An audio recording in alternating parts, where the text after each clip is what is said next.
With the bad economy, you may know someone who has lost their job. So, should you still ask them out for lunch? What about the restaurant? And should you pick up the tab? Helena Echlin is the etiquette expert at chow.com. Good morning. You have some answers for us?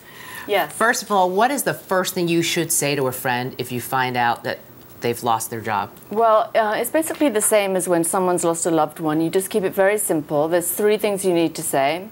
I'm sorry to hear about your loss. I'm here for you if you need anything. And then just ask them how they're doing, but say it in a concerned way. How are you doing? And then take your cue from them as to how much they want to talk about it. Okay, let's talk about the dining etiquette. Do you still ask them out to lunch? Yes, absolutely. 2 reasons. They're not going to want to go out to lunch. They might want to stay home with their Netflix and their Haagen-Dazs.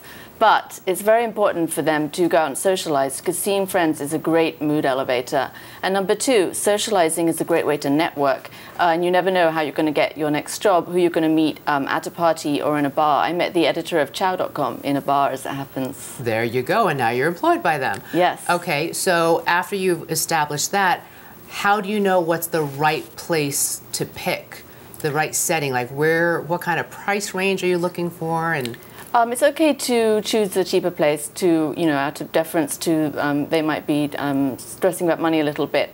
But don't say, hey, I want to go to such and such place because it's cheap. Give a fun reason to go there. So don't say, hey, let's go to this Chinese place, it's cheap. Say, let's go to this Chinese restaurant. I've heard they have wonderful soup dumplings.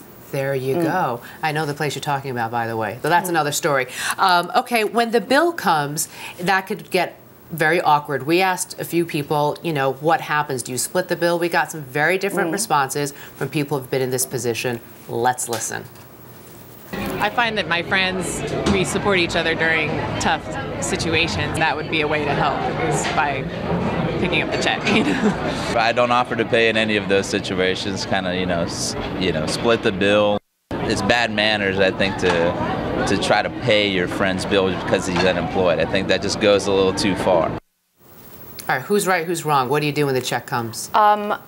You pay it. Just once. It's okay. You don't have to treat them every time. But there's a right way and a wrong way to do it. Wrong way to throw down your platinum Amex and be like, hey, you're stressing about money. I'm going to get this. The right way is to don't make a big deal out of it. Just say, hey, my treat. My treat, next one's on you? Yeah, or, if you want, you can give them a reason why you're treating them that's not about money. Like, hey, my treat, you listen to me moan on about my boyfriend troubles all night. And if you're the one who's unemployed, you should allow your friend to pay, right? Yeah, because what goes around comes around. Next time you'll get the tab, or you'll help them pay in their bathroom or invite them over for brunch. Okay. If you are the person who's unemployed, you say there are some inexpensive ways to still entertain at home. The first thing on your list is make a special drink or snack. What do you mean? Yes. Don't say, hey, I want to stay home because I'm stressing about money. Say, why did you come over? Because I want to make my special margaritas. Okay, the next thing on your list is host a tasting party, for example. Yeah, pick a food or snack and ask everyone to bring an example. For instance, recently I went to a mac and cheese party. Everyone brought their own version of mac and cheese. It was super fun, super cheap, and we got leftovers to take home, so no one had to spend any money on lunch the next day. And in the final 10 seconds, create a food project? Yeah, it's very old-fashioned and charming. Just say, do you want to come over for the afternoon, and we'll hang out and make jam. Helena Echlin, good advice. Thanks so much. Etiquette expert from chow.com. Thank you.